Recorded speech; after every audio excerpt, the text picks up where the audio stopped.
नमस्कार साथियों, जैसा कि आप सभी लोगों को ज्ञात होगा कि राज्य सरकार की तरफ से आपके जाति जनगणना करने के बाद जो आप लोग का आरक्षण था तो उसे यहाँ पर आपके बढ़ाकर 65% आपका कर दिया गया था। तो आज यानी कि 20 जून 2024 को जो आपके पटना हाई कोर्ट है तो उनके तरफ से ये जो आपका बढ़ा हुआ आरक्षण है तो उसे यहाँ पर आपके रद्द जो है कर दिए गए हैं। फैसला रद्द किया गया। पटना हाई कोर्ट का ये बड़ा फैसला है। जातीय गणना के बाद सीमा बढ़ाई गई थी और आपको बता दें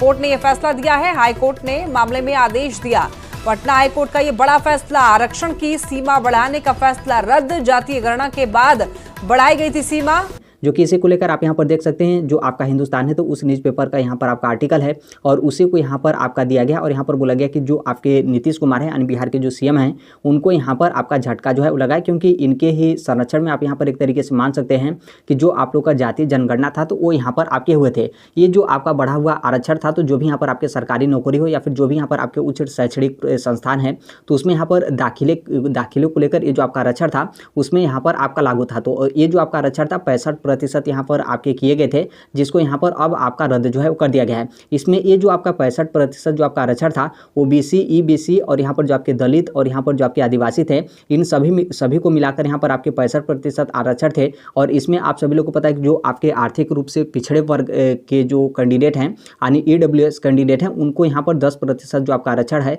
ये यहाँ पर आपका पहले से मिलता था। यानी यहाँ पर देखेंगे तो बिहार में टोटल आपके 75% जो आपके आरक्षण थे वो यहाँ पर आपका लागू था। तो अब इसे यहाँ पर क्या है कि जो आपके पटना हाई कोर्ट है उनके तरफ से ये जो आपका आरक्षण है बढ़ा हुआ उसको यहाँ पर आपके समाप्त कर दिए गए हैं। ध्यान रखिएगा कि ये जो आपका बढ़ा हुआ आरक्षण था ये 65% इसको यहाँ पर आपका समाप्त किया गया, ना कि यहाँ पर जो आपके ईडब्ल्यूएस का 10% आरक्षण है ये आपका पहले जिस तरीके से था तो उसी तरीके से ये आपका रहेगा। यहाँ पर पटना हाई कोर्ट में जो संघ है उनके तरफ से संगठन है उनकी तरफ से याचिका दाखिल की गई थी। तो इस याचिका पे आज यहाँ पर आपका सुनवाई हुआ और अब यहाँ पर जो आप लोग का आरक्षण बढ़ा हुआ था तो उसे यहाँ पर आपके पटना हाई कोर्ट की तरफ से आपके रद्द जो है कर दिए गए हैं। अब यहाँ पर सबसे बड़ा यहाँ पर आप लोग का जो सवाल ये होगा कि क्या ये जो आपके पटना हाई कोर्ट की तरफ से जो आपके डिसीजन दिए गए हैं यानी ये आपका जो बढ़ा हुआ आरक्षण है उसे यहाँ पर आपका रद्द किया गया है तो क्या ये आपका बीपीएससी टीआरई थर्ड पे लागू होगा या फिर जो आपके 75% जो आपके आरक्षण थे उसी के आरक्षण के हिसाब से जो यहाँ पर आपका सीट है बंटवारा करते हुए यहाँ पर आपका जो बीपीएससी टीआरई थर्ड है वो यहाँ पर आपका कंप्लीट होगा। तो देखिए ऐसा आपका बिल्कुल नहीं है, क्योंकि यहाँ पर जो आप लोग का बढ़ा हुआ आरक्षण था यानी पहले वाला जो आपका आरक्षण था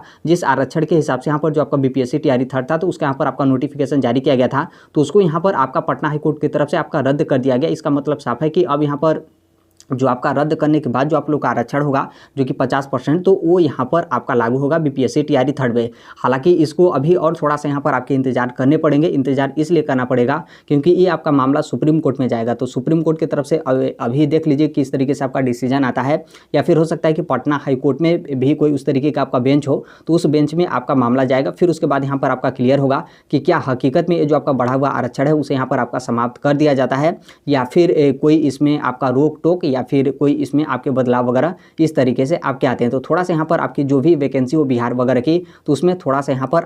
आपको इंतजार जो है करना पड़ेगा। बाकी आप यहाँ पर देख सकते हैं जो आपके पटना हाई कोर्ट है तो उनके तरफ से जो आपका बढ़ा हुआ आरक्षण था जो कि 65% यहाँ पर आपके किए गए थे तो उसे आज यानी कि 20 जून 2024 को जो आपके पटना हाई कोर्ट है तो उनके तरफ से ये जो आपका बढ़ा हुआ आरक्षण है उसे यहाँ पर आपके रद्द जो है कर दिए गए हैं।